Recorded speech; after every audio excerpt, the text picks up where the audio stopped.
د جاهلیت په زمانه کې و خلک دغه میاشت د نحوست ولا میاشت ګڼله. د اسلامي کول دغه دومه میاشتو سفر نو په دغه میاشت باره کې د جاهلیت په زمانه کې ډېرې غلطه خبرې مشهورې وي. نو په هغه خبره کې ډېرې خبرې نن هم په عوام کې مشهورې دي چې د یغې خبرې د حقیقت سره د شریعت سره بالکل ور تعلق نشته. نو اڅو خبره درته بیانوم. اول خبره دا چې د سفر معنا دو خالی. نو د عربی دا دستور چې کله وه په دې باندې د رجب د ذوالقعده او داسې د ذوالحجې او د محرم میاشت تله بیا دغه څلور میاشتې ډېر زیات احترام کړ.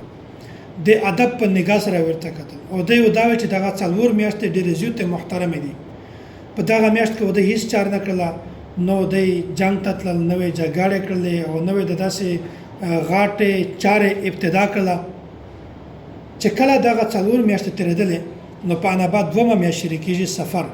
نو بیا سفر په میاشت کې ودی هغه ټولې چارې چې اول یې نه کړلې دی د دغه میاشتې نه دغه ابتدا کړله او بیا ټول کورونه به خالی کړل. ټول خلکو په چارب سه وته ځانونه به تیار کړل، اوس په تیار کړل، د جګړې د پر تیار شول، دغه کورونه وتل.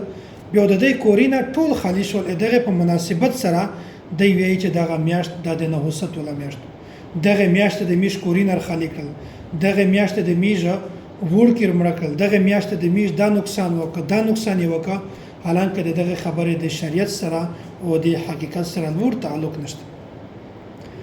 نو د جاهلیت په زمانه کې دغه میاشت ته د نحوست ولا میاشت ولا نو دغه واجنه دغه باره کې چې څومره توهمات وي، څومره غلطه خبره وي، نو چې کله اسلام راغی بیا اسلام هغه ټول توهمات ختم کړ، هغه ټول وهمي خبره ختم کړي، هغه ټول غلطه خبره ختم کړي. بلکې د سفر نوم یې شي سفر المظفر یا سفر الخير، د کامیابی ولا میاشت او د خیر ولا میاشت. دغه واجنه د شریعت دا اصول دی چې څومره هم میاشت دي دا ټول میاشت د خیر او د برکت ول میاشت دي.